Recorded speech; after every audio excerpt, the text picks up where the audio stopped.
Lorsqu'on parle du Mali, beaucoup pensent immédiatement aux grands empires. Ghana, Sanghaï, à Tombouctou, à ses manuscrits, ses savants, à son âge d'or médiéval. Mais l'histoire du Mali ne commence pas avec les rois. Elle ne commence même pas avec l'écriture. Elle commence bien plus loin, dans un temps presque inimaginable. Avant les frontières, avant les villes, avant même que le Sahara ne soit un désert.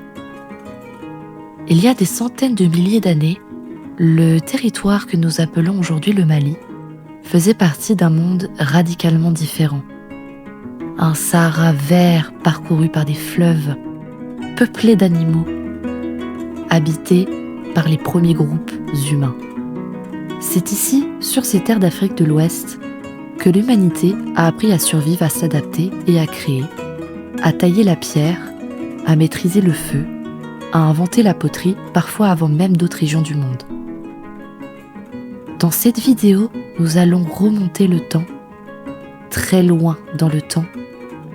Nous allons explorer la préhistoire du Mali, une histoire souvent méconnue, parfois sous-estimée, mais absolument fondamentale pour comprendre non seulement le Mali, mais l'histoire de l'humanité.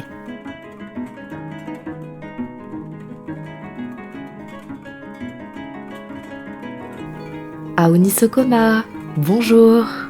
Aou Bismillah, je vous souhaite la bienvenue sur ma chaîne L'œil de Dji.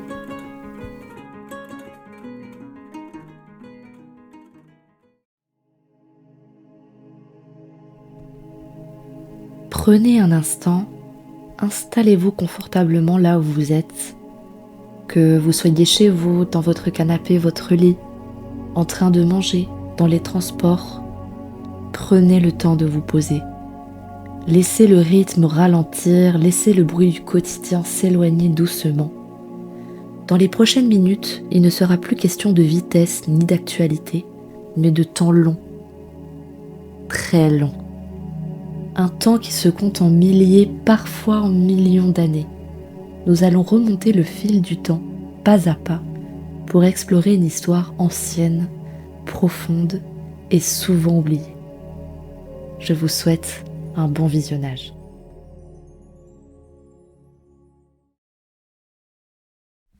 Les premières traces de peuplement humain sur le territoire malien remontent à environ 5000 ans avant notre ère. À cette époque, le Mali ne ressemble en rien au paysage que nous connaissons aujourd'hui. Dans la région de l'Adrar d'Iforas, au nord-est du pays, les archéologues ont découvert des vestiges néolithiques témoignant d'un Sahara verdoyant, riche en eau et en végétation. Un Sahara vivant. Mais cette histoire est bien plus ancienne encore, car pour bien comprendre la préhistoire du Mali, il faut comprendre une chose essentielle. L'histoire humaine de cette région est indissociable de l'évolution du climat.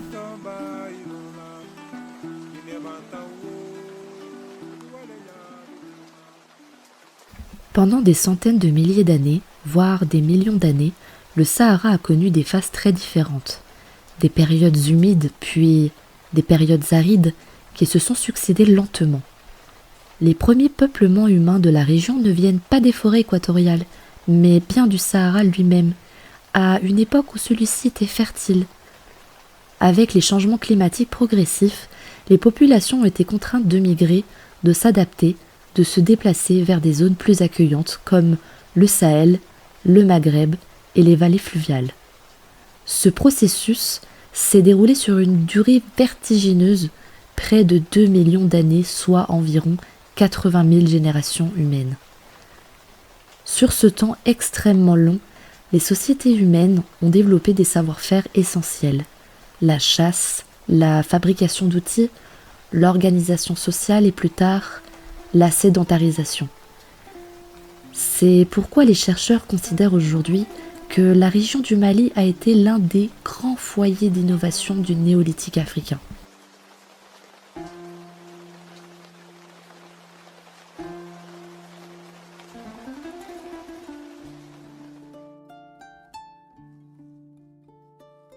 Vers 250 ans avant notre ère, une étape décisive est franchie avec l'apparition des premières formes de vie urbaine à Djenné-Djinno, dans le delta intérieur du Niger. Ce site situé près de l'actuelle ville de Djenné montre que bien avant l'arrivée de l'islam ou des empires médiévaux, des communautés organisées vivaient déjà dans des villes structurées pratiquant l'agriculture, l'artisanat et les échanges. Je vous propose d'y revenir dans une prochaine vidéo. Nous allons aujourd'hui nous concentrer sur la préhistoire.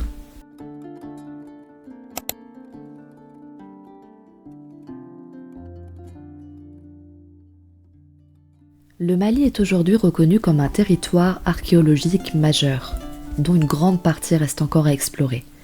Les recherches sont relativement récentes et souvent menées grâce à des collaborations internationales, notamment avec l'UNESCO. Parmi les sites les plus importants, nous retrouvons Tombouctou, célèbre pour son histoire médiévale, mais dont le potentiel archéologique est loin d'avoir été entièrement étudié, malgré les nombreuses destructions subies au fil du temps.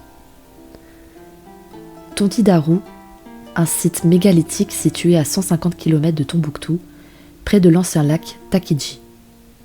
Nous avons aussi le tombeau des Aska-Agao, construit en 1495, classé au patrimoine mondial de l'UNESCO.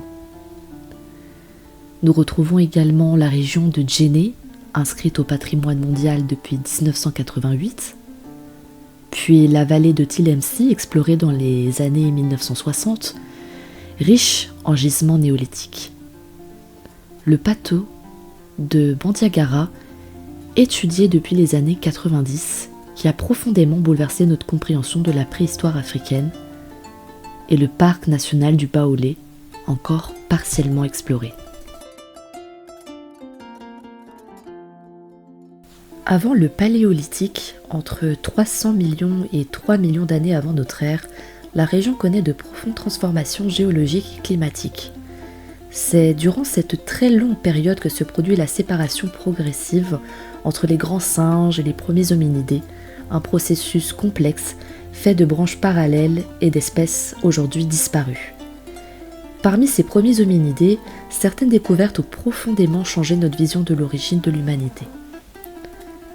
Toumaï, découvert au Tchad en 2001, vieux de près de 7 millions d'années, montre que les premiers hominidés pourraient être apparus en Afrique centrale et occidentale et pas uniquement en Afrique de l'Est. Lucie, datée d'environ 6 millions d'années, confirme définitivement l'origine africaine de l'humanité. Et les australopithèques, apparus il y a environ 4 millions d'années, représentent une branche parallèle du genre humain exclusivement africaine. À partir de 3 millions d'années, débute le Paléolithique marqué par l'apparition des premiers outils en pierre. Le genre Homo apparaît, avec Homo habilis puis Homo erectus, qui se distingue par un cerveau plus développé et une industrie lithique plus élaborée, biface, hache, outils de chasse. Longtemps, les chercheurs ont pensé que l'Afrique de l'Ouest était restée quasiment vide de population humaine pendant toute cette période, jusqu'à une découverte majeure. Sur le plateau de Bandiagara, le site Tondjougou est aujourd'hui considéré comme l'un des plus importants d'Afrique. Depuis les premières découvertes au milieu du XXe siècle jusqu'aux fouilles systématiques débutées dans les années 1990, des centaines de sites archéologiques ont été identifiés sur une surface réduite. Ondjougou a prouvé que l'Afrique de l'Ouest était habitée bien plus tôt qu'on ne le pensait, obligeant les scientifiques à revoir entièrement les modèles classiques du peuplement humain. Entre 300 000 et 200 000 ans apparaît Homo sapiens, l'homme moderne. Cette période est marquée par de nouvelles variations climatiques, le refroidissement, l'aridité et le déplacement des zones habitables. Les populations humaines migrent et se concentrent notamment dans le Sahel, développent de nouvelles techniques et s'adaptent à des environnements de plus en plus hostiles. Jusqu'ici, nous avons parlé de climat, de migration, de paysages qui changent. Mais ces transformations ne sont pas abstraites. Elles ont été vécues par des femmes et des hommes bien réels. L'un de nous est parvenu à travers un fossile exceptionnel découvert au nord du Mali l'homme d'Aslar. C'est lors d'une mission scientifique saharienne menée par des chercheurs français, notamment Théodore Monod, grande figure de la recherche sur le Sahara, qu'un squelette a été découvert en 1927 dans le nord-est de l'actuel Mali, au cœur du massif de l'Adrar des Iforas, près du site d'Aslar, non loin des souks. À l'époque de la découverte, cette région ne s'appelle pas encore officiellement le Mali. En effet, elle fait partie de ce que l'on appelait alors le Soudan français, parfois désigné dans les textes comme l'ancien Soudan, un vaste ensemble sahélo-saharien administré par la France coloniale. Ce qui frappe immédiatement les chercheurs, c'est l'état de conservation du fossile. Un squelette humain presque complet, ce qui est extrêmement rare pour cette région et pour cette période. Je dois souligner qu'à cette époque, l'anthropologie est fortement influencée par des théories raciales, aujourd'hui dépassées, qui cherchent à classer les êtres humains en types biologiques rigides. En étudiant le squelette d'Aslar, les premiers chercheurs sont frappés par plusieurs éléments. Un corps très robuste, des os épais, une musculature puissante et un crâne présentant des traits que les scientifiques de l'époque décrivent alors, avec leur vocabulaire, comme des traits négroïdes. Il est important de comprendre que ce terme courant, au début du XXe siècle, ne correspond pas à une réalité biologique mais à une grille de lecture héritée du colonialisme et du racialisme scientifique. À l'époque, beaucoup de chercheurs pensent à tort que les populations africaines seraient plus proches de formes humaines dites primitives, qu'un squelette robuste serait forcément plus ancien et que certains traits morphologiques indiqueraient une évolution incomplète vers Homo sapiens. C'est pour cette raison que certains scientifiques envisagent d'abord que l'homme d'Aslar puisse représenter une forme archaïque ou un intermédiaire entre Homo sapiens et des espèces plus anciennes. Avec le recul, ces interprétations se sont révélées erronées. Les recherches ultérieures ont montré que 1. La robustesse n'est pas un signe de primitivité mais une adaptation au mode de vie, de chasse, des déplacements et des environnements difficiles. 2. Les variations de traits physiques chez Homo sapiens sont normales et très larges, surtout en Afrique, berceau de l'humanité. Et 3. Aucun des caractères d'Aslar ne correspond à Homo erectus ou Homo habilis. Les analyses anatomiques modernes confirment donc sans ambiguïté que l'homme d'Aslar est bien un Homo sapiens, un homme moderne, parfaitement intégré à la diversité humaine africaine. Ce cas illustre surtout une chose essentielle. Ce ne sont pas les fossiles qui ont changé, c'est le regard scientifique porté sur eux. En ce qui concerne sa datation, c'est un point très important et souvent mal compris. L'homme d'Aslar est daté de l'Holocène ancien, c'est-à-dire après la fin de la dernière grande glaciation. Les estimations scientifiques situent sa mort à environ 9500 et 7000 ans avant le présent, avec une datation fréquemment retenue autour de 8000 ans avant notre ère.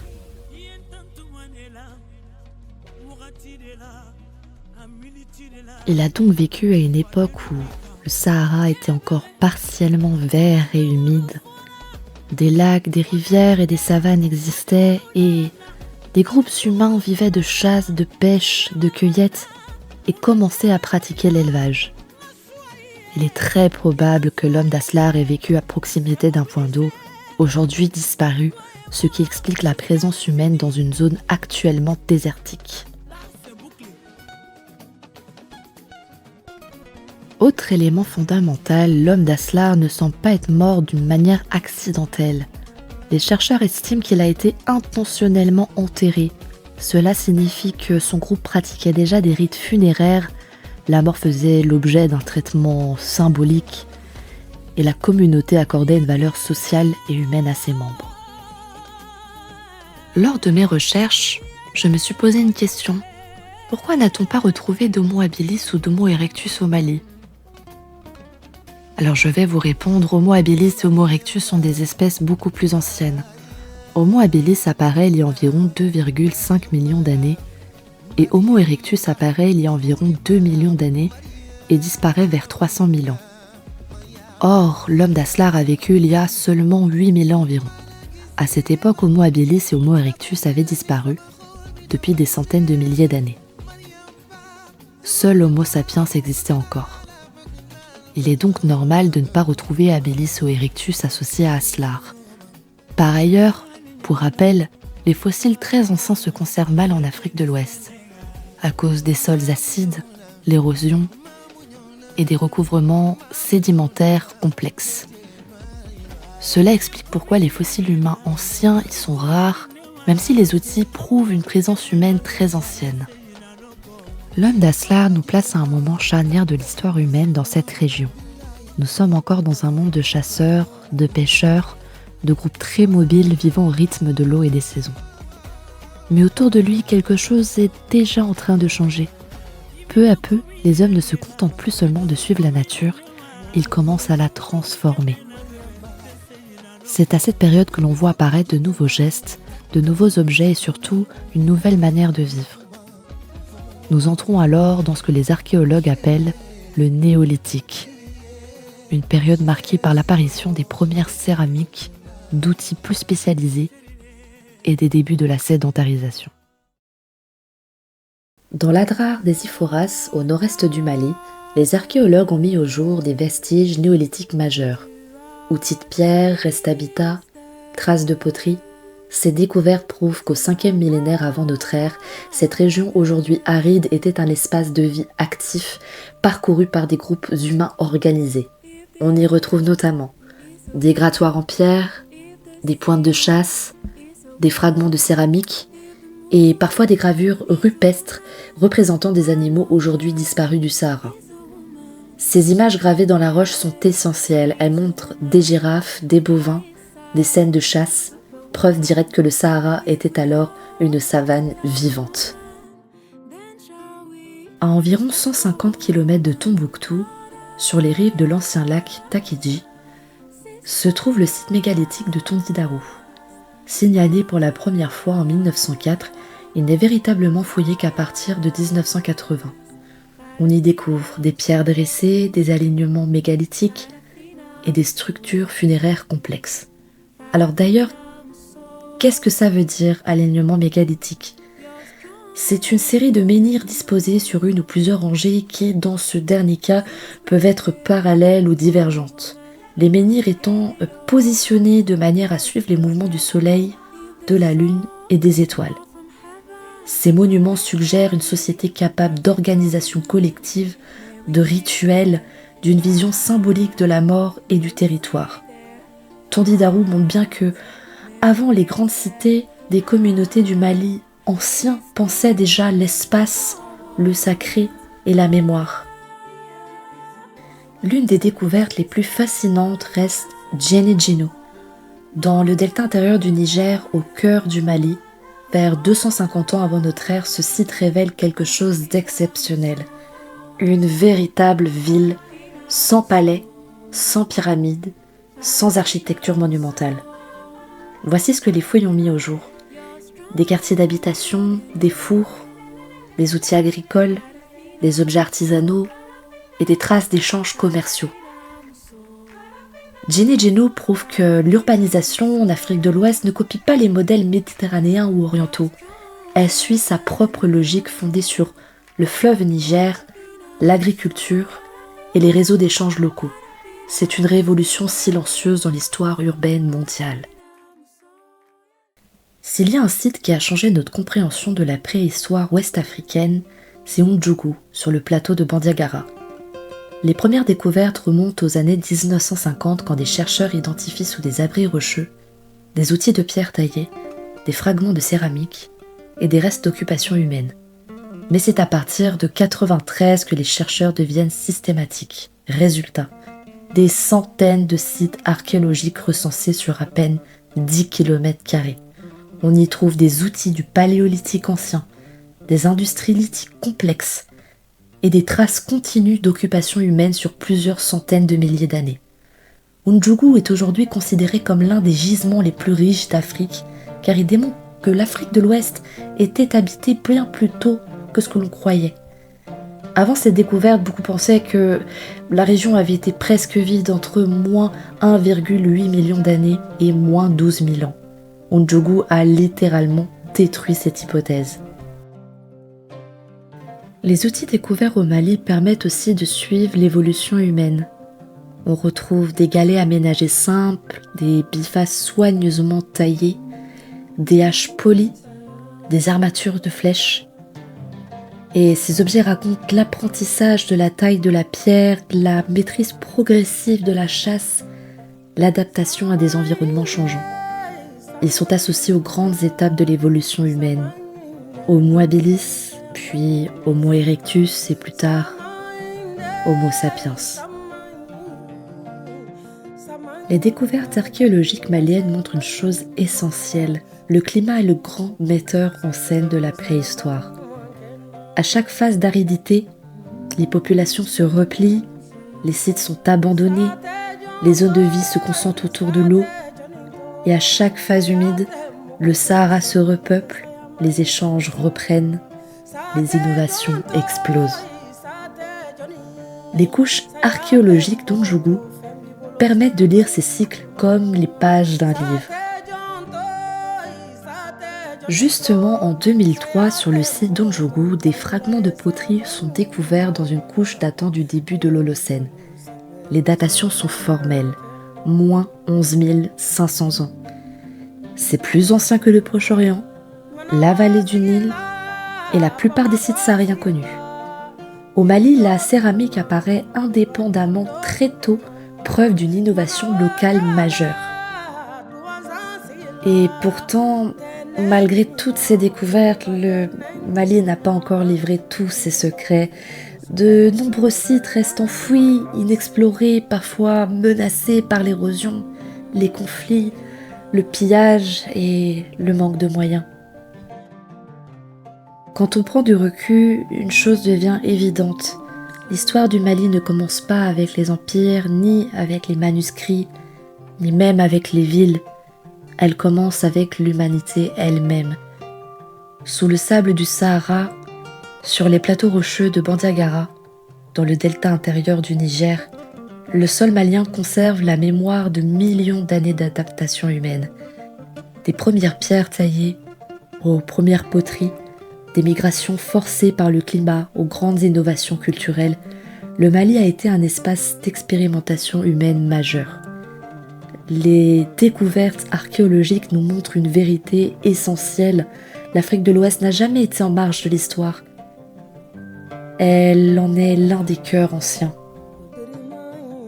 Le Mali nous rappelle que l'histoire de l'humanité se lit dans la pierre, dans le sable et dans le souffle de ses anciens habitants. Comprendre la préhistoire du Mali, ce n'est pas seulement regarder vers le passé, c'est aussi se demander quelle place nous donnons aujourd'hui à la mémoire africaine, à ses savoirs, à ses découvertes, à sa contribution au monde. Pour en savoir plus, je vous invite à lire le journal de la Société des africanistes et également l'encyclopédie du Larousse.